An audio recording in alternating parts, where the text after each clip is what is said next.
ஆதிக் ரவிச்சந்தர் டைரக்ஷன்ல அஜித் குமார் நடிக்கிற படம் தான் குட் பேட் அக்லி. இது AK-60 படத்தோட டைட்டில்.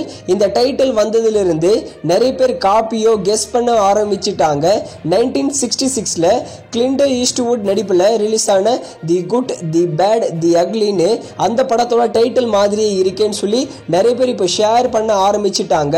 இது காப்பியோ இன்ஸ்பிரேஷனோன்னு தெரியல, ஆனால் டைட்டில் வித்தியாசமா நல்லா இருக்கு. இந்த படத்தோட ஷூட்டிங்கை ஜூன் மாசம் ஸ்டார்ட் பண்ணி வர பொங்கல் 2025க்கு இந்த படத்தை தியேட்டர்ஸ்ல ரிலீஸ் பண்ண போறாங்க.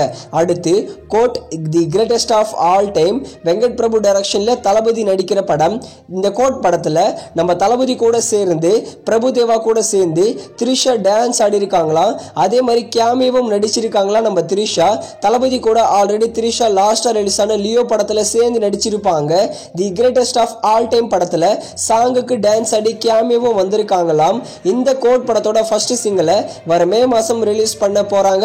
இந்த படத்தை இந்த வருஷம் தீபாவளிக்கு தியேட்டர்ஸ்ல ரிலீஸ் பண்ண அதிகமான வாய்ப்பு இருக்கு. தமிழ், தெலுங்கு, மலையாளம், ஹிந்தி, கன்னடான்னு எல்லா லாங்குவேஜ்லயும். அடுத்து கௌதம் மேனன் டைரக்ஷன்ல நம்ம சியான் விக்ரம் லீட நடிக்கிற படம் தான் துருவ நட்சத்திரம்.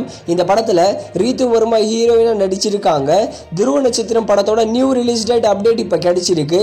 வர மார்ச் 28 துருவ நட்சத்திரம் படத்தை தியேட்டர்ஸ்ல ரிலீஸ் பண்ண பிளான் பண்ணிருக்காங்களாம். வெயிட் பண்ணி பார்க்கலாம் இந்த படம் மார்ச் 28 தியேட்டர்ஸ்ல ரிலீஸ் ஆகுமான்னு.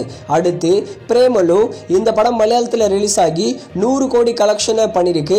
இந்த பிரேமலு படத்தை இன்னைக்கு தமிழ்நாடுல தியேட்டர்ஸ்ல ரிலீஸ் பண்ணிருக்காங்க.